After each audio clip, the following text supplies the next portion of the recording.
안녕하십니까? 행복한 안식일입니다. 오늘은 마태복음 4장 1절에서 4절에 있는 말씀을 본문으로 하여 살자 살아 라는 제목으로 말씀 선포하도록 하겠습니다. 우리 다 함께 마태복음 4장 1절에서 4절 말씀을 찾으시겠습니다. 여러분 성경책을 직접 찾아주시면 감사하겠습니다. 제가 읽어드릴게요. 그때에 예수께서 성령에게 이끌려 마귀에게 시험을 받으러 광야로 가사 40일을 밤낮으로 금식하신 후에 줄이신지라. 시험하는 자가 예수께 나와서 가로되 내가 만일 하나님의 아들이어든 명하여 이 돌들이 떡덩이가 되게 하라. 예수께서 대답하여 가라사대 기록되었으되 사람이 떡으로만 살 것이 아니요 하나님의 입으로 나오는 모든 말씀으로 살 것이라 하였느니라 하시니. 예수님의 재림이 얼마 남지 않은 이 마지막 때에 우리에게 가장 필요한 것이 있다면 성령의 능력입니다. 성령 충만이라고도 하죠. 그래서 우리는 날마다 성령을 구해야 하고 또 구하고 있습니다. 하지만 저는 오늘 말씀을 준비하면서 정말 성령을 구하는 것이 무엇인가에 대해서 근본적인 고민을 좀 해보고 그다음에 함께 나누고 싶었습니다. 신물교훈 139페이지에 보면 예수님은 날마다 성령의 새로운 침례를 받으셨다고 기록합니다. 예수님은 날마다 성령을 구하셨고 성령의 새로운 침례, 즉 성령 충만을 받으신 겁니다. 사도행적 50페이지에 보면 모든 교역자, 즉 우리들을 말하는 겁니다. 거듭난 그리스도인들은 매일 성령의 침례를 위해 하나님께 탄원해야 한다. 여러분은 정말로 매일 아침마다 성령의 충만을 위해서 간구하고 계십니까? 여러분 정말로 성령 충만을 진심으로 구하고 계십니까? 우리는 날마다 성령을 구합니다. 혹 그렇지 않다면 안 됩니다. 그리고 성령을 구해야 된다고 배워왔습니다.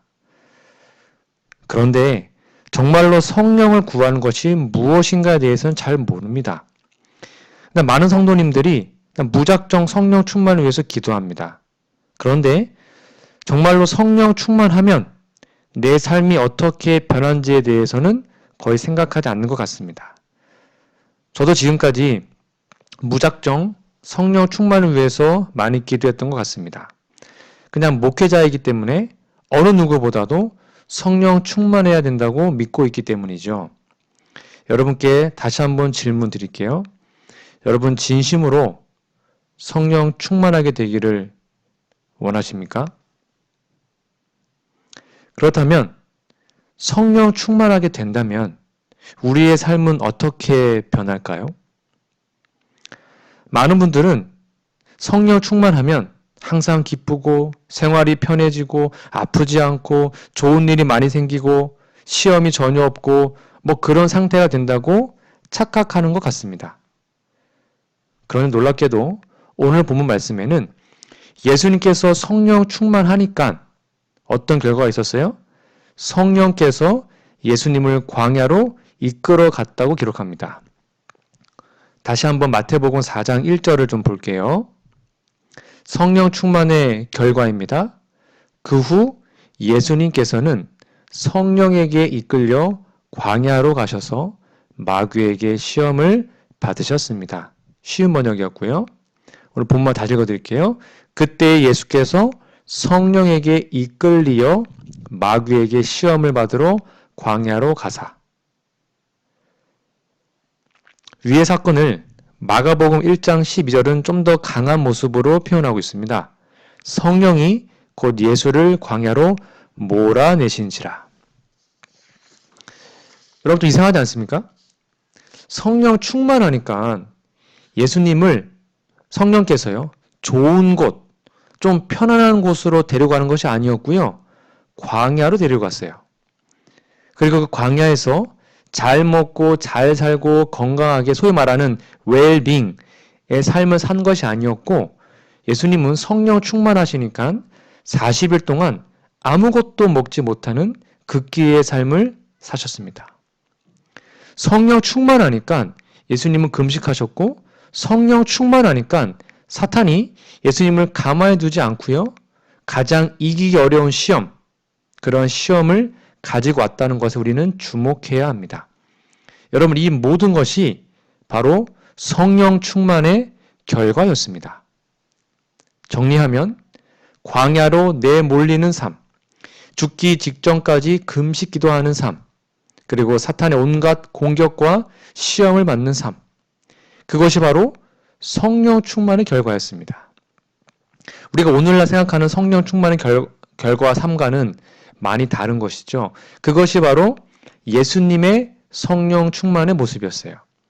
그럼 예수님의 제자들, 12 제자들과 사도 바울, 그들의 성령 충만의 삶의 결과를 볼까요? 그들은 성령 충만하니까요. 모든 것을 버리고 목숨을 바쳐 복음을 전합니다. 야고보의 순교는 스데반이 죽은 후 약 10년이 지나지 않아서 일어났습니다. 이는 헤롯 아그리빠가 유대인들에게요. 환심을 얻을 목적으로 그리스도인들에 대하여 무서운 박해를 가하기 시작했을 때 돌에 맞아 죽었습니다. 빌립은 채찍에 맞았으며 감옥에 갇혀 AD 54년에 십자가에서 처형되었으며 다 성령 충만의 결과입니다. 마태는 주로 에디오피아에서 사역을 했는데요. 에디오피아에서 박해를 받았으며 AD 60년 나다바에서 민을창으로 살해당했습니다.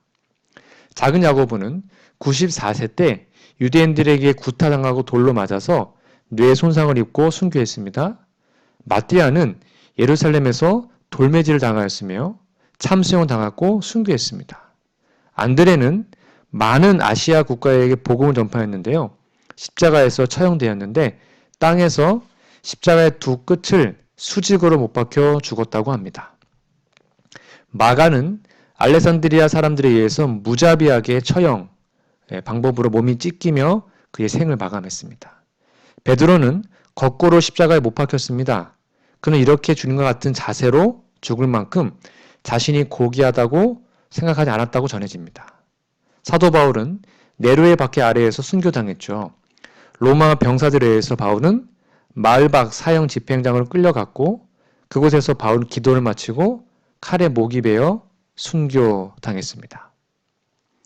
바돌로메는 여러 나라에서 복음을 전파했습니다. 그는 오랫동안 잔인하게 폭행당했으며 포악한 우상 숭배자들에 의해서 십자가에서 처형당했습니다.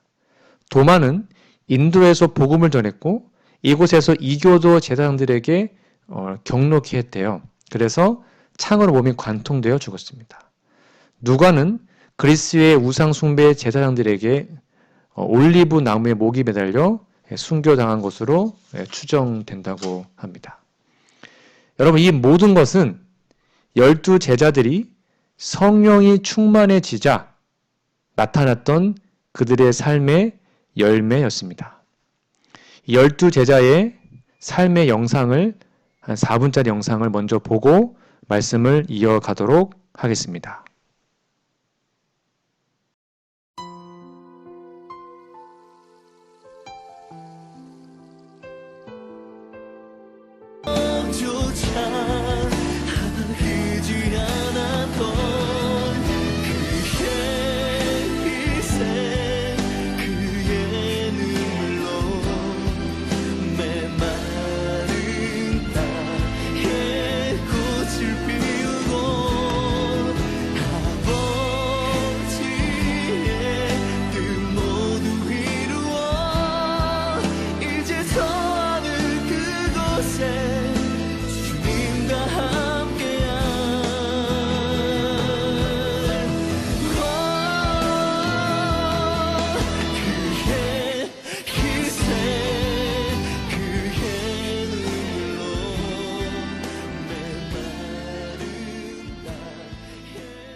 네, 여러분 영상 다 보셨나요?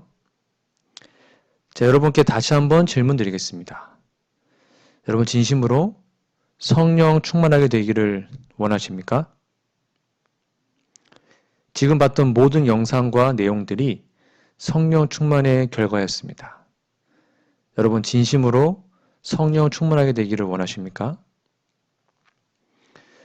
다시 말하면 성령 충만을 구한다는 것은 자신의 모든 것을 버리고 예수님께 올인하려는 마음으로 구하는 것입니다. 이러한 결심이 없이 그저 성령 주세요, 성령 주세요 구하는 것은 아무런 의미 없는 헛된 부르짖음입니다. 우리가 정말 하나님께 모든 것을 바치고 예수님께 우리 모든 것을 올인하려는 마음을 가지고 있지 않으면 우리는 성령 충만을 받을 수가 없는 것이죠. 그러므로 늦은 비 성령을 기다리고 있는 우리는 이제라도 진정한 성령 충만은 무엇인지 진지하게 고민해 봐야 합니다.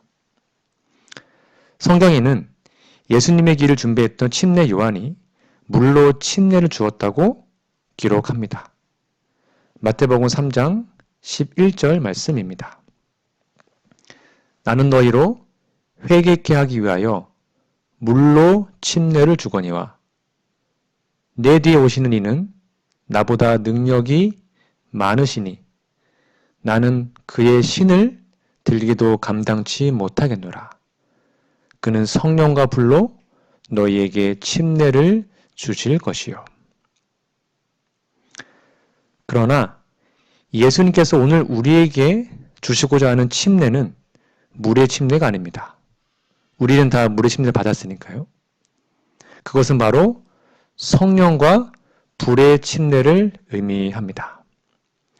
예수님은 지금 우리에게 성령과 불의 침례를 주고 싶어 하십니다. 그러면 성령과 불의 침례란 무엇일까요? 성령과 불의 침례는 우리의 모든 존재, 나의 좌우와 은밀한 죄를 태워서 없애버리는 침례를 의미합니다. 불행하게도 오늘날 많은 재림 성도들이 물에 들어갔다 나오는 물 침례에서 끝나는 경우가 너무나 많이 있습니다. 그냥 물에 들어갔다 나오니까 침례 받았으니까 구원 받은 줄로 착각하고 있습니다. 그런데 삶으로는 그게 안 되는 거예요. 머리로는 이렇게 살면 안 되는데, 더 거룩해야 해야 되는데, 더 많이 말씀 보고 기도해야 되는데, 내 자아가 이 성격이 죽어야 되는데, 이렇게 마음으로는 고민하면서 겉으로는 티를 안 내지만 여러분 혼자 그렇게 고민 많이 하고 있지 않습니까? 여러분 혹시 그렇지 않으십니까? 그러면 왜 이렇게 우리의 신앙은 무미건조하고 변화가 없을까요? 그 이유가 무엇입니까? 그것은 바로 성령 충만의 진정한 의미를 잘 모르고 있기 때문입니다. 우리는 흔히 예수님의 첫 번째 시험이요, 돌이 떡덩이가 되게 하라. 이 예수님의 첫 번째 시험을 단순히 식욕에 대한 절제로만 피상적으로 알고 있습니다. 식욕을 절제하는 것 대단히 중요합니다. 건강 기별 전하는 재림교훈에 있어서 식욕의 절제는 굉장히 중요해요. 그러나 식욕의 절제에 대해서 말하기에 앞서서 더 중요한 것이 있음을 우리는 기억해야 합니다. 자, 우리 첫 번째 예수님의 시험의 진짜 의미를 좀 살펴보겠습니다. 시대의 소망 117페이지입니다. 아담의 시대로부터 그리스도의 시대까지 자아 방종심은 식욕과 정욕의 세력을 점점 증가시켜 마침내 그것들이 거의 무제한으로 사람을 지배하기에 이르렀다. 그리하여 사람은 타락되고 병들어서 스스로의 힘으로는 그것들을 극복할 수 없게 되었다. 그리스도께서는 사람을 대신하여 가장 혹심한 시험을 견딤으로 이기셨다. 그는 우리를 위하여 굶주림이나 죽음보다 더 강한 자제를 행사하셨다. 그런데 이 첫 승리 가운데는 흑암의 세력과 싸우는 우리의 모든 투쟁에 관계되는 다른 문제들이 포함되어 있다. 다시 말씀드리면 식욕과 정욕의 방종에 앞서서 우리가 기억해야 할 것은 그러한 모든 방종의 뿌리가 뭔지 아십니까? 그러한 모든 방종의 뿌리는 제가 빨간색으로 칠해놨죠? 자아 방종심이라는 것입니다. 우리는 지금까지 예수님의 첫 번째 시험, 그 시험을 설명할 때 예수님처럼 어떠한 상황에서도 식욕을 절제해야 된다고 가르쳐 왔습니다. 그러나 그것보다 더 중요한 것은 자아가 죽는 것, 자아를 포기하는 것, 그거에 대해서는 많이 가르치지 못한 것 같습니다. 우리의 식욕, 우리의 정욕의 중심에는 내 자신의 자아가 숨어 있다는 것을 여러분 꼭 기억하셔야 합니다. 그러므로 예수님의 첫 번째 시험은 무엇을 먹을 것인가, 먹지 말아야 할 것인가에 대한 그것에 대한 시험이 아니었습니다. 예수님의 첫 번째 시험은 나의 삶이 자아가 살아있는 이기적인 삶인가, 아니면 자아가 죽어있는 이타적인 삶인가, 이것의 근본적인 본질적인 문제를 다룬 것입니다. 다시 말하면 사람이 떡으로만 살 것이 아니요 하나님의 입으로 나오는 모든 말씀으로 살 것이라. 이 말씀은 이제부터는 밥도 먹지 않고 그냥 하나님의 말씀만 먹고 살라, 이런 의미가 아니고요. 지금 그 행동이, 나의 행동이 나를 위한 것인가, 이기적으로, 아니면 다른 사람을 위해서 그 행동을 하고 있는가, 그것을 진지하게 살피고 행동하라는 거예요. 무슨 말이에요? 가장 기본적인 욕구, 그 음식을 먹을 때조차도 나의 행복이 아니라 다른 사람의 행복을 추구하는 삶이 진정으로 성령 충만한 삶이라는 것이죠. 여러분, 이 산이 너무 높지 않습니까? 예수님의 극기는 자아 개발을 위한 극기가 아니었습니다. 예수님의 극기는 이타적인 극기, 즉 다른 사람을 위한 극기의 삶이셨어요. 시대소망 119페이지를 이어서 볼까요? 그리스도께서는 당신 자신의 유익을 위하여, 그러니까 자기를 위해서요, 신적인 능력을 사용해서는 안 될 것이었다. 그는 우리가 당할 수밖에 없는 시험을 당하심으로 우리에게 믿음과 순종의 모본을 남겨주시기 위해 오셨다.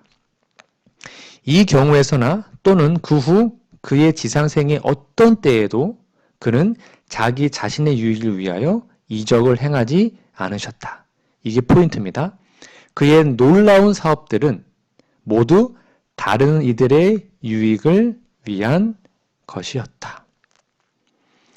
여러분, 정말 읽으면 읽을수록 부담스러운 말씀 아닙니까? 다른 사람의 유익을 위해서 사는 것. 이것이 바로 사람이 떡으로만 살 것이 아니요 하나님의 입으로 나오는 모든 말씀으로 살 것이라는 말씀의 진정한 의미임을 여러분 기억하셔야 합니다. 우리도 이렇게 예수님처럼 내 자신을 위해서 사는 것이 아니라 다른 사람의 유익을 위해서 살아가게 되기를 간절히 바랍니다. 여러분, 아마 어린 아이들을 키워보신 분들 다 아실 겁니다. 아이들이 막 떠들다가도 가장 조용할 때가 언제인지 아십니까? 잠을 자거나 아니면 맛있는 음식을 먹을 때입니다. 뭐 맛있는 걸 주면 말 잘 듣고 조용합니다. 입에 맛있는 거에 들어가면 아이들은 모두 조용히 그걸 먹기만 하죠. 뭐 아이들만 그런 것이 아니라 우리 어른도 똑같습니다. 맛있는 음식을 먹을 때는 조용합니다. 불만이 없어요. 다시 말하면 이 식욕이라는 것은요, 우리의 생명을 유지하기 위해서 꼭 필요한 가장 원초적인 욕구입니다. 그런데 성경은 우리도 예수님처럼 생명이 위협받는 상황에서라도 40일 금식했다는 예수님은요, 그때일지라도 내 자신의 유익을 위해 사는 것이 아니라 다른 사람의 유익을 위해서 살아야 된다고 기록하는 것입니다. 엄청난 표준이에요. 여러분, 성령 충만하면 우리도 그렇게 살 수 있습니다. 그것이 성령 충만의 목적이에요. 여러분께 다시 한번 질문 드릴까요?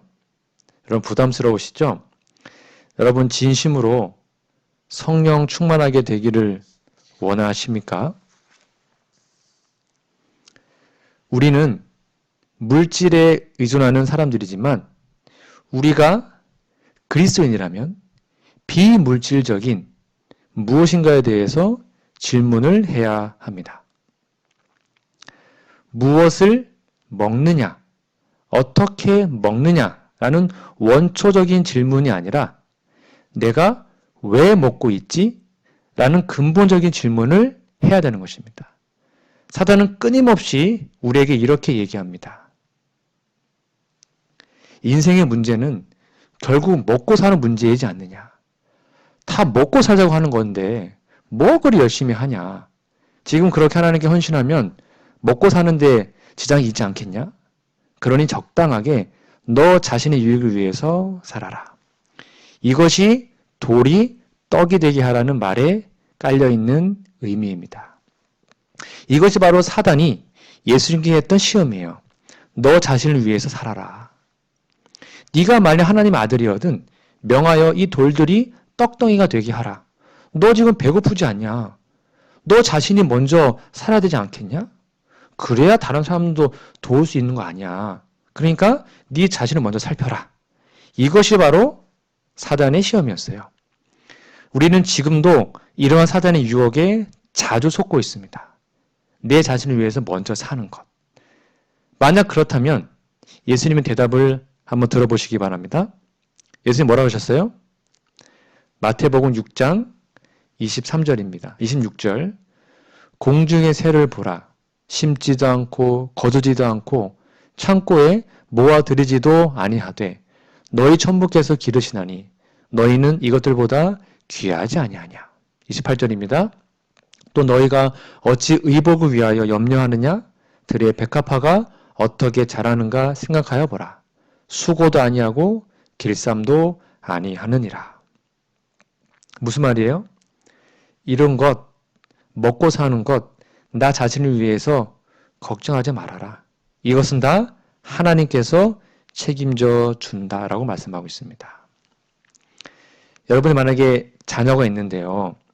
여러분 아들, 딸들이 이제 막 3살, 4살, 뭐 고등도 된다고 가정해 봅시다. 근데 그 자녀들이 저녁마다 엄마, 아빠 옆에 있는데도요. 한숨을 푹 보시면서 내일은 뭐 먹고 살지? 내일은 어린이집 어떻게 가지?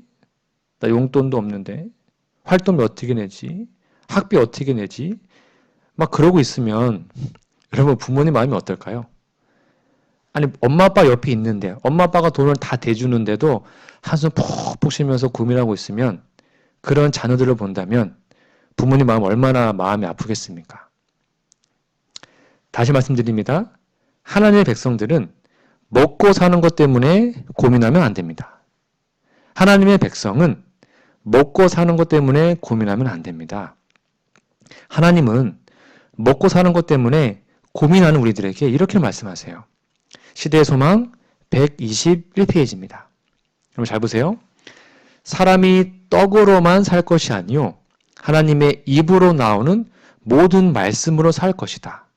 그리스도를 따르는 자들은 하나님을 섬기면서 동시에 자기의 세상 사업을 추진해 나갈 수 없는 입장에 처하게 되는 때가 자주 있다. 아마도 이제 1월 시험령이 오거나 환란이 닥쳐올 때 말하는 겁니다. 하나님 어떤 명백한 명령을 순종하면 안식일이겠죠. 생계의 수단이 다 끊어질 것처럼 보일 것이다.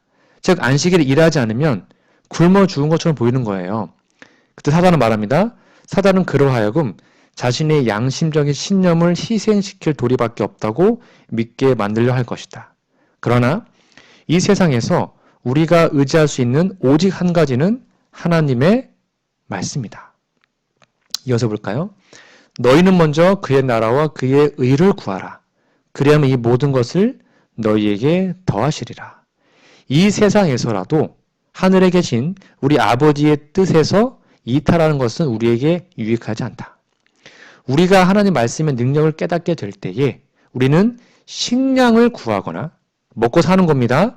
우리의 생명을 구하기 위해서 사단의 제의를 따르지 않을 것이다. 먹고 사는 게 문제가 아니라는 것입니다. 그 다음에 뭐가 문제예요? 우리의 유일한 물음은 하나님의 명령은 무엇인가? 하나님의 약속은 무엇인가? 하나님의 뜻은 무엇인가? 이런 것이 될 것이다. 이러한 사실을 깨닫고 우리는 하나님의 명령을 순종하고 그 약속을 신뢰해야 한다. 앞으로 뭐 1월 시험장이 옵니다. 온갖 재난이 오고 칠장이 오고 먹고 살 수 있는 모든 수단이 끊겨질지라도 그때라도 먹고 사는 거 걱정하지 말고 하나님의 뜻이 무엇일까? 하나님의 명령이 무엇일까를 고민하고 순종하고 선택할 때 하나님은 우리의 모든 것을 해결해 준다고 약속하고 있는 거예요. 지금 우리는 너희는 먼저 그의 나라와 그의 의를 구하라. 그리하면 이 모든 것을 너희에게 더하시라. 이 말씀을 반드시 경험해야 합니다. 이제 곧 재림 직전에 소위 말하는 1월 시험령과 야고의 환란이 닥쳐올 것입니다. 하나님의 말씀에 순종하여 안식일을 정말 철저히 지키면 모든 생계수단이 끝나게 되고 먹고 살 수 없는 것처럼 보일 때가 곧 닥쳐올 것입니다. 그때 여러분 어떻게 하시겠습니까? 우선 먹고 살아야 되니까 안식일을 타협하시겠습니까? 하나님 말씀 버리시겠습니까?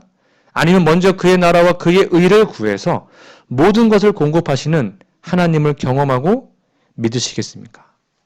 그러므로 지금 우리는 아직은 편안할 때 먼저 그의 나라와 그의 의를 구하는 훈련을 해야 합니다. 무슨 일이 있어도 금요일 해질 때부터 토요일 해질 때까지 안식일을 철저히 지켜야 합니다. 안식일에 일을 하느니 직장을 관두더라도 안식일을 지킬 수 있는 훈련이 지금 있어야 합니다. 우리가 지금 그렇지 못하면 야고의 환란, 1월 시험령 절대로 견뎌낼 수 없을 것입니다. 우리 사랑하는 성도 여러분, 예수님은 왜 광야로 갔을까요? 성령님은 왜 예수님을 광야로 몰아내셨을까요? 예수님은 왜 광야로 가셨습니까? 왜 성령께서 예수님을 광야로 몰아내셨습니까? 예수님은 어떤 정신순환을 위해서 광야로 가신 것이 아닙니다. 40일 금식해서 뭐 다이어트하기 위해서 간 것도 아니었어요. 예수님은 신성을 가지고 계셨기 때문에 사단이 시험하러 올 때에 한 방에 사단을 물리칠 수도 있었어요. 그런데 예수님은 자신의 신성을 의지하지 않고 하나님의 말씀을 의지하셨습니다. 예수님은 온 우주의 창조주이기 때문에 이 땅에서 호의호식하며 잘 살 수 있었어요. 근데 예수님은 왜 광야로 가셨을까요? 왜 성령님은 예수님을 광야로 몰아내셨을까요? 그 정답이 무엇입니까? 그것은 바로 저와 여러분을 위해 예수님 먼저 그 길의 길을 가신 것입니다. 우리 인생이 힘들고 외로울 때에, 때로는 먹고 사는 문제로 고민이 될 때, 사고나 질병 때문에 고통을 당할 때, 그때 우리가 잊지 말아야 하는 것은 예수님이 먼저 그 길을 가셨다는 것입니다. 예수님이 먼저 하나님도 없고 천사도 없는 광야에서 홀로 사탄의 시험을 견디시고 이겨내셨습니다. 그러면 우리는 절대로 혼자 사탄의 시험에 빠지지 않을 것입니다. 왜냐하면 예수님께서 우리를 대신하여 모든 싸움을 싸워주실 것이기 때문입니다. 성도 여러분, 여러분이 힘들고 어렵고 때로는 병 들었을지라도 여러분은 예수님의 피로 사신 하나님의 자녀임을 여러분 꼭 기억하시기 바랍니다. 우리는 하나님의 자녀입니다. 우리 아버지는 온 우주를 창조하신 하나님이십니다. 그러나 사탄은 우리가 하나님의 자녀인 것을 믿지 못하도록 우리에게 이렇게 속삭입니다. 시대소망 119페이지입니다. 하나님께서는 과연 당신의 아들을 이렇게 대우하실까? 하나님께서 과연 당신의 아들을 야수들이 있는 광야에 음식도 친구도 위로도 없이 버려두실까? 사단은 하나님께서 당신의 아들이 결코 이와 같은 형편에 처하도록 의도하지 않으셨다고 넌지시 암시하였다. 내가 만약 하나님의 아들이거든 이 돌을 명하여 떡이 되게 하라. 하늘로부터 들린 이 내 사랑하는 아들이요. 이는 내 사랑하는 아들이요. 내 기뻐하는 자라는 말씀이 아직도 사단의 귀에 쟁쟁하였다. 그러나 사단은 그리스도로 하여금 이 증언을 불신하게 만들려고 결심하였다. 혹시 불치병에 걸려서 신음하고 계십니까? 혹시 가정의 경제 문제 때문에 힘들어하고 계십니까? 내 삶의 어려운 문제 때문에 하나님의 사랑을 의심하고 있습니까? 아직도 해결되지 못한 여러분만의 은밀한 죄가 있습니까? 그러한 모든 생각은 바로 사단이 우리에게 주는 생각입니다. 그러한 의심이 들 때마다 이 말씀을 기억하시기 바랍니다. 내가 여호와의 명령을 전하노라. 여호와께서 내게 이르시되 너는 내 아들이라. 너는 내 딸이라. 너는 내 자녀다. 오늘 내가 너를 낳았도다. 이 말씀을 꼭 기억하시고 힘과 용기 내시기 바랍니다. 예수님께서 광야에서 40일 동안 금식을 하고 자신의 힘으로는 아무것도 할 수 없는 비참한 모습이었지만 그때에도 여전히 예수님은 하나님의 아들이었습니다. 우리의 모습이 어떠하든지 상관없이 하나님은 우리를 사랑하십니다. 왜냐하면 우리는 그분의 자녀이기 때문이죠. 산상본 95페이지입니다. 참새 한 마리도 예수님 몰래 떨어진 일이 없고 그분 몰래 아무도 머리 숙여 기도할 수 없다. 그분께서 어느 곳에나 우리와 함께 계시기 때문이다. 그러므로 눈물 흘리는 괴로운 눈물, 흘러내리는 괴로운 눈물 한 방울 한 방울을 다 주시하신다. 그분께서는 언제나 당신을 의지하는 사람을 결코 버리지 않으실 것이다. 아멘. 여러분, 우리는 하나님의 자녀입니다. 하나님께서는 우리에게 성령을 부어주시기를 정말 간절히 기다리고 계십니다. 그러므로 성령 충만을 위해서 기도하시기 바랍니다. 그리고 성령 충만을 위해서 우리가 해야 하는 것은, 유일한 것은 자아를 부정하고 버리는 것임을 잊지 마시기 바랍니다. 그렇게 자아를 부정하고 자아를 버리고 성령을 충만함을 받게 되면 우리는 이러한 삶을 살게 됩니다. 교회 보내는 권면 99페이지입니다. 자아를 제쳐놓고 자신의 마음에 성령께서 역사하실 만한 여지를 만들고 전적으로 하나님께 헌신하는 생애를 사는 자의 유용성에는 제한이 없다. 다시 읽어드릴게요. 자아를 제쳐놓고 자신의 마음에 성령께서 역사하실 만한 여지를 만들고 전적으로 하나님께 헌신하는 생애를 사는 자의 유용성에는 제한이 없다. 하나님의 능력으로 뭐든지 할 수 있는 것입니다. 하나님의 사업을요. 말씀의 결론을 맺겠습니다. 저는 오늘 마태복음 4장 1절에서 4절 말씀 부분으로 해서 살자 살아라는 제목으로 말씀드렸습니다. 여러분, 오늘 말씀의 제목을 좀 이해하시겠습니까? 그냥 살자 살아를 한글로만 보세요. 한글로만. 그러면 절대로 영적으로 죽지 말고 살자. 그리고 하나님께 주시는 성령으로 살아라라는 의미로 이해할 수 있어요. 그러면 어떻게 하면 우리가 살고 살 수 있을까요? 이거를 한문으로 읽어보세요. 한문. 살자는 자신을 죽이는 것입니다. 살인할 때 그 살자예요. 그리고 살아는 자아를 죽이는 것입니다. 자신을 죽이고 자아가 죽는 것이 살자 살아의 한문적 의미예요. 그러니까 여러분, 예수님의 첫 번째 시험은 단순히 식욕의 문제가 아니라 자아 방종에 관한 것임을 꼭 기억하시기 바랍니다. 가장 원초적인 본능과 하나님의 말씀이 충돌될 때에도 자아 방종을 버리고 하나님의 말씀에 절대적으로 순종하는 우리 모두가 되었으면 좋겠습니다. 또한 피상적으로 성령 충만을 위해서 기도하는 것이 아니라 성령 충만이 우리 안에 임할 때 정말로 모든 것을 버리고 주님의 사업에 뛰어들 수 있는 결심을 가지고 성령을 구하시기 바랍니다.